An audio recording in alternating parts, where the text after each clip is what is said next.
I want to open this up to two of you as well as the chat here, and I'd love to get some chat feedback on tips and tricks of how you stay consistent in the space without burning out. Like, I think that's a really cool conversation. I think everyone has kind of their own way, but there's maybe some synergies between everyone that maybe someone that's not implementing them can. So, what do you guys do on a daily basis, on a weekly basis, to make sure that you're not burning out at the end of the day? Oh man, that's like a lot. I feel like you have to do a lot. And for me, just like a couple of things that I think that have helped the most, right, is like I said, 5 o'clock to 8 o'clock p.m. Eastern is like a no-fly zone. I don't do any calls during that time unless like I think I did a call, with GIF one week when I was at my daughter's soccer practice because she's playing soccer and I'm just sitting watching. But outside of that, like setting time where you're like, I'm not going to get on the internet. I'm not going to look at Twitter. I'm not going to like do anything during these hours is really important. I would also say muting unnecessary like applications and stuff on your phone, using the do not disturb function on iOS. I assume probably it works the same with Androids, but I know that you can do it like super specific, hyper specific, right? So like I have a setting for work where only work applications will come through as far as notifications are concerned. So I won't get like random Twitter shit, stuff like that during the work hours. So really parsing and trying to streamline like the amount of input you take is probably like one of the biggest things I think helped me. To kind of get my mental health, making sure you're taking the break, making sure that you're putting time aside for yourself is really important.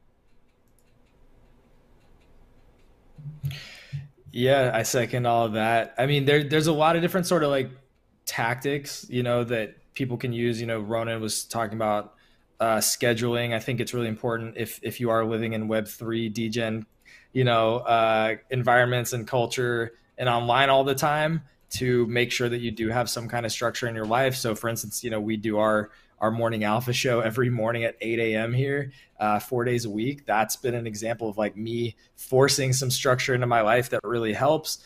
Things like, notifications or, different things like that, getting sleep, like all of that is different tactics. And I think it's really helpful. But to me, the number one thing is making sure that you are taking care of your personal health, because the fastest way to burn out is to forget that you're a living organism offline that needs to be cared for and, needs some balance. And so if you aren't prioritizing your personal health, whether that's activities, getting outside, getting sun, getting good sleep, like any of that shit, I mean, you're going to burn out, your body's going to decay and you're going to feel like trash.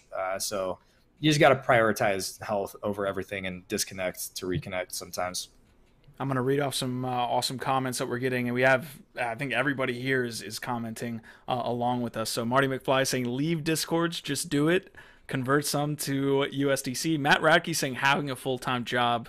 That can definitely help you disconnect from the NFT space. Llama's saying change of scenery. DP says take weekends off, take an occasional vacation, go outside, back in the sun, at least 15 minutes a day. Call a friend that's not crypto native.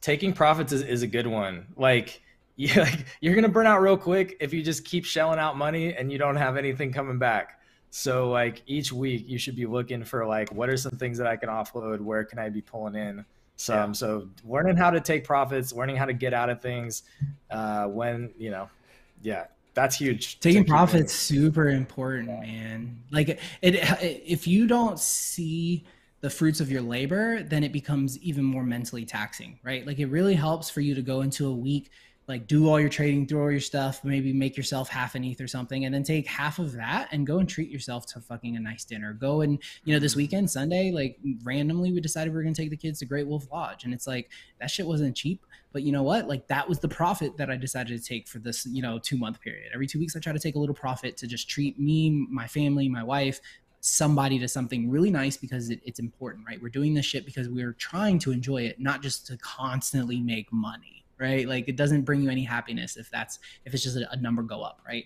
I did want to make sure that I hit on a couple of those as well, because I thought Choina's was really good, which is find a project that you believe in. Don't spread yourself thin. can't be in everything. Make sure you go outside and take and practice balance in your life. Drink water and don't take your phone to bed. Those are all like really freaking important things, especially taking the phone to the bed. It's really hard to turn your brain off at night if you've got your phone sitting next to you. Even if it's on silent and off and all that stuff, you're going to want to pick it up or whatever. And then another one that I saw that I thought was really, really good was I think you skipped it, which was the call a friend who is not crypto native and have a regular damn conversation. Talk about something other than crypto and NFTs. That's solid. Marty's talking about a cool thing here. He's saying this one is obvious, but I have failed at it. Never buy on OpenSea while listening to Twitter Spaces. Peak FOMO and always screws you over. Dude, Spaces and specifically Clubhouse, I remember, were like really bad for that FOMO feeling of being like you have to be online at 3 a.m. in the morning listening to this Clubhouse because you're missing on the engagement or because you're missing out on something. Those have been super big for me, is trying to figure out how can I use Twitter effectively so I'm not on it consistently every 10 minutes. You know, oh, I got a new notification, I got to hop back on. There's no deep work that can get done. So Twitter's been an interesting one. Discord has been the same. So trying to manage both of those would probably be my contribution. Yeah, I actually really love the not taking the phone to bed. I've been leaving my phone out in my living room away from my bedroom, and it actually really, really does help. That's a massive one because otherwise I'm checking it all night. And then, yeah, the connecting, like IRL connections, I get a lot of energy and it really sustains me. Like I said, going to VCon was like a breath of fresh air because meeting new people, seeing again all that hope, the resiliency, what's possible, the future of what we're building together. But just in general, like going out, connecting IRL, I think that's a big key as well.